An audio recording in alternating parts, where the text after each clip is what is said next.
KNU နဲ့ညီနိုင်မှုအဆင်ပြေပြီးဗျူဟာ33ဗျူဟာမှုစောတာကိုအတိပေးဆိုတဲ့သတင်းကိုသတင်းမှန်ဖိုးစီမှာကောင်းလို့တင်ပြပါရစေ။မကြာခင်အထင်းထင်းခံရတဲ့ရဲဘော်တွေအားလုံးလက်နက်နဲ့အတိမိခင်တရင်စီပြန်ရောက်မှာပါ။ကျွန်တော်တို့တော်လန်ကြီးကိုတွေနားလည်မှုလွဲတာအနေချင်းပဲရှိပါတယ်။တခုပြောချင်တာကစစ်အာဏာရှင်နဲ့စစ်လော်ဘီတွေအရန်ဝမ်းတာမနေပါနဲ့။ခင်ဗျားတို့ကိုကျွန်တော်တို့မဟာမိတ်တပ်ပေါင်းစုတွေအဆုံးထိတိုက်မှာမပူပါနဲ့။ဗျူဟာ33နီးဗျူဟာမှုစောတာကို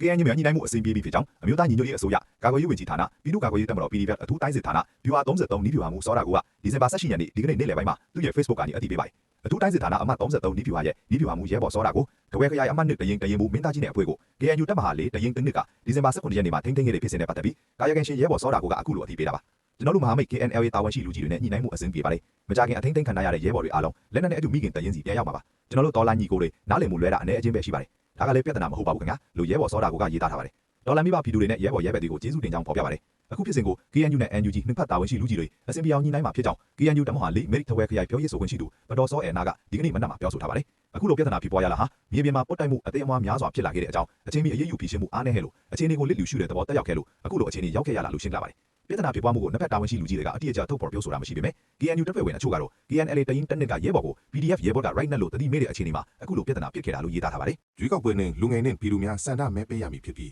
စစ်တပ်နဲ့စိတ်ကူကိုယ်လူလက်တွဲနိုင်မည်သူတို့တာဝန်အရေး3ပါးစောင့်ထင်းသူနဲ့လုံခြုံရေးအမြင်ရှိသူကိုရွေးချယ်မဲပေးရန်ဒုစစ်ခေါင်းဆောင်စိုးဝင်းအမိန့်ပေးဆိုတဲ့သတင်းကိုခေတ်သစ်သတင်းဌာနမှကောက်နှုတ်တင်ပြပါတယ်။ဒီဇင်ဘာလ16ရက်နေ့မြကြီးနားတပ်နယ်တွင်ပြုလုပ်သောတွေ့ဆုံပွဲတွင်ဒုစစ်ခေါင်းဆောင်စိုးဝင်းကရင်းကဲ့သို့အမိန့်ပေးလာခြင်းဖြစ်သည်။လာမည့်ရွေးကောက်ပွဲတွင်လူငယ်များအနည်းဖြင့်နိုင်ငံတော်တာဝန်များကိုတစ်ချိန်တွင်ဒီမိုကရေစီစနစ်နှင့်အညီတာဝန်ထမ်းဆောင်ကြမည်သူများဖြစ်သဖြင့်ယခုကျင်းပမည့်လွတ်လပ်၍တရားမျှတသည့်ပါတီစုံဒီမိုကရေစီရွေးကောက်ပွဲတွင်မဖြစ်မနေမဲပေးကြရမည်ဖြစ်ကြောင်း၎င်းကအမိန့်ပေးလာသည်။ယင်းဖြင့်မဲပေးရတွင်လည်းမဲပေးမည့်ကိုယ်စားလှယ်သည်တက်မတော်နှင့်စိတ်တူကိုယ်တူလက်တွဲဆောင်ရွက်နိုင်သည်သူတို့တာဝန်အရေး3ပါးကိုစောင့်ထိန်လိုက်နာမိသူလုံခြုံရေးအုပ်ချုပ်ရေးနှင့်စီးပွားရေးအမြင်ရှိသူများကိုရွေးချယ်ယူစန္ဒမဲများပေးနိုင်ရန်လိုအပ်ကြောင်းသူကဆိုသည်အလားတူဒီဇင်ဘာလ19ရက်နေ့ပူတာအိုတက်နယ်တွေ့ဆုံပွဲတွင်လည်းအကြမ်းဖက်ဆိုးဝင်းကစစ်တပ်နှင့်လက်တွဲနိုင်သူကိုသာမဲပေးရန်ထပ်မံပြောဆိုပြန်သည်မဲပေးမိကိုယ်စားလှယ်သည်စစ်တပ်နှင့်စစ်တူကိုယ်တူလက်တွဲဆောင်ရွက်နိုင်သည်သူတို့တာဝန်အရေး3ပါးကိုစောင့်ထိန်လိုက်နာမိသူအဖွဲ့အစည်းကိုဥဆောင်ဥရဲပြုလုပ်နိုင်သူများကိုရွေးချယ်၍မဲများပေးနိုင်ရန်လိုအပ်ကြောင်းဆိုးဝင်းကဖိအားပေးပြောဆိုသည်အကြမ်းဖက်စစ်ကောင်ဆောင်မင်းအောင်လှိုင်ကလည်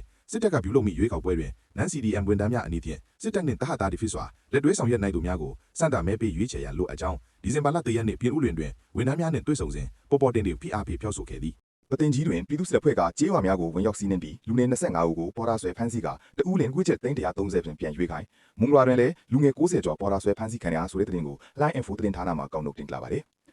ဒီဇင်ဘာလ18ရက်မန္တလေးတိုင်းပသိမ်ကြီးမြို့နယ်တွင်ဒူးရှေပြည်သူ့စစ်အဖွဲ့ကကြေးရွာများကိုဝင်ရောက်စီးနင်းသည့်လူငယ်25ဦးကိုပေါ်တာဆွဲဖမ်းဆီးကလူငယ်တဦးလင်ငွေချက်330ဖြင့်ပြန်ရွေးခိုင်းကြောင်းဖမ်းဆီးခံလူငယ်များ၏မိဘဆွေမျိုးများကရန်ကုန်ခေတ်သစ်သတင်းဌာနထံသို့ပြောဆိုသည်ဒီဇင်ဘာလ9ရက်နေ့မှဒီဇင်ဘာလ10ရက်နေ့အထိပသိမ်ကြီးမြို့နယ်ကုံတန်းရွာသို့ပသိမ်ကြီးမြို့နယ်အခြေစိုက်အရှင်မင်းကြီးဒူးရှေပြည်သူ့စစ်အဖွဲ့ကဝင်ရောက်စီးနင်းပြီးလူငယ်25ဦးကိုပေါ်တာဆွဲဖမ်းဆီးခဲ့ကြောင်းထို့သောပေါ်တာဆွဲဖမ်းဆီးခံရသောလူငယ်များမှာအသက်20နှစ်မှအသက်31နှစ်အရွယ်များဖြစ်ပြီးလူငယ်တဦးလင်ငွေချက်330ဖြင့်ပြန်ရွေးခိုင်းကြောင်းငွေကြေးဖြင့်လာရောက်ရွေးထုတ်ခြင်းမရှိသောလူငယ်များကိုပျော်ပွဲစစ်မှုထမ်းစုဆောင်ရေးသို့ပို့ဆောင်ကလူငယ်တဦးလင်ငွေချက်390ဖြင့်ရောင်းစားခဲ့ကြောင်းသိရသည်သူတို့ကလူ30ဦးပဲဆွဲမယ်ဆိုပြီးတကယ်ပေါ်တာဆွဲတော့25ဦးလောက်ပါသွားတယ်အသက်အရွယ်တွေကတော့20နဲ့30တိကြားလူငယ်တွေကိုပဲဆွဲသွားတာဖမ်းဆီးထားတဲ့လူငယ်တွေကိုပိုက်ဆံနဲ့ပြန်ရွေးခိုင်းတာမျိုးရှိတယ်လူငယ်25ဦးတည်းကတဦးကတော့330နဲ့ပြန်ရွေးလို့ညာတွင်းချင်းပေးပြန်လုပ်ပေးလိုက်တယ်လာမရွေးနိုင်တဲ့သူတွေကိုပြောဖွယ်သွားပြီးရောင်းစားပါတယ်ဖမ်းဆီးထားတဲ့လူငယ်တွေကိုပသိမ်ကြီး GWI မိဘမဲ့ကေဟာလမ်းကြားမှာသူတို့နေတဲ့ခြံရှိပါတယ်အဲ့မှာလူတွေကို6ပေါက်ထဲထည့်ပါတယ်ဟုဒေတာကီသူတို့ကပြောဆိုသည် KIO ကစစ်တပ်၏ရွေးကောက်ပွဲကိုအတိအမှတ်ပြုပြီးမဟုတ်ပဲ KIA ထိန်းချုပ်ဒေသ9တွင်ရွေးကောက်ပွဲကျင်းပခွင့်မပြုဟုဗိုလ်မှူးကြီးနော်ဘူးပြောဆိုခေတ်သစ်သတင်းဌာနမှကောက်နှုတ်တင်ပြပါတယ်ရွေးကောက်ပွဲနဲ့ပတ်သက်လို့ကတော့ KIA အနေနဲ့မထောက်ခံဘူးအတိအမှတ်မပြုဘူး KIA ထိန်းချုပ်ဒေသတွေမှာရွေးကောက်ပွဲကိုကျင်းပခွင့်ပြုမှာမဟုတ်ပါဘူးဟုဗိုလ်မှူးကြီးနော်ဘူးကရန်ကုန်ခေတ်သစ်သတင်းဌာနထံသို့ပြောဆိုလက်ရှိတွင် KIA အနေဖြင့်ကချင်ပြည်နယ်အတွင်းစစ်တပ်စခန်းများကိုဆက်လက်တိုက်ခိုက်မှုများရှိနေကြောင်းအထူးသဖြင့်ဘန်းဘော်တွင်တိုက်ပွဲများဆက်လက်ဖြစ်ပွားနေဆဲဖြစ်ပြီးစစ်တပ်ကလည်းထိုးစစ်ဆင်များဆင်နေဆဲဖြစ်ကြောင်းနိုင်စဉ်တိုက်ပွဲများအဆက်မပြတ်ဖြစ်ပွားနေပြီးစစ်တပ်ကလေကြောင်းမြေပြင်မှအဆက်မပြတ်တိုက်ခိုက်နေကြောင်းဗိုလ်မှူးကြီးနော်ဘူးကပြောဆို